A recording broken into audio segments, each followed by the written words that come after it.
Welcome, and thank you for being here. My name is Jamie Keyzer. I'm a mental health clinician and educator with over 25 years of experience, and this session is presented through Emerald Shore's Clinical Education. Today, we're going to explore self harm through a clinical lens, not as a behavior to be stopped, but as a communication that deserves to be understood and supported. Let's begin. One of the most important shifts in understanding self harm is this. For many individuals, it's not about wanting to die. It's about trying to survive overwhelming emotional pain. Marcia Linehan, the developer of dialectical behavior therapy, describes self harm as an escape behavior, a way to get relief from overwhelming emotional intensity. In many ways, it functions similarly to other coping strategies people may use to manage distress, such as substance use or emotional avoidance. While the behaviors themselves may look very different, the underlying purpose is often the same: to reduce emotional suffering, even if only temporarily. When we understand self harm as a coping strategy rather than simply a behavior to stop, it shifts our role as helpers.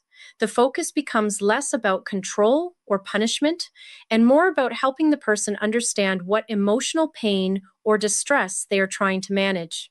From there, we can begin supporting them in building safer, healthier coping strategies that can meet the same need without causing harm.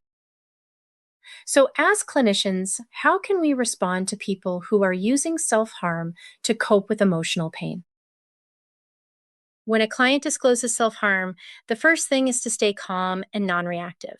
This reduces any shame the client might have about their behavior and provides a safe space to continue to share.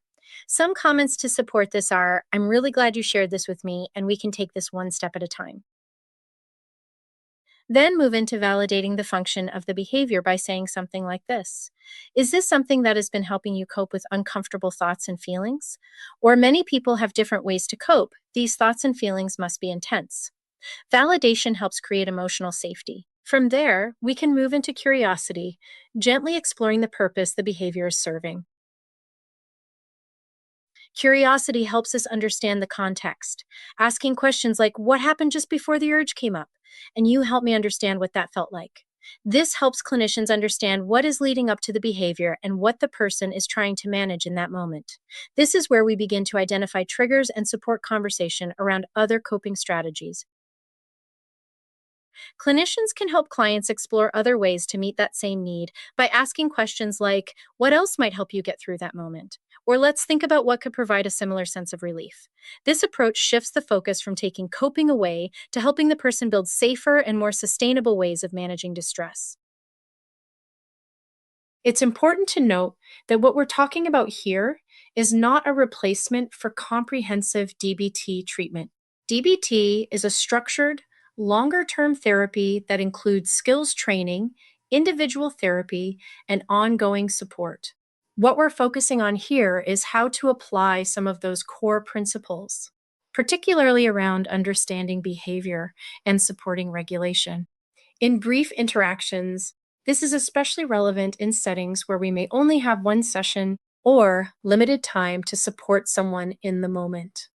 The goal is to reduce distress, support safety, and offer practical strategies that can help right away.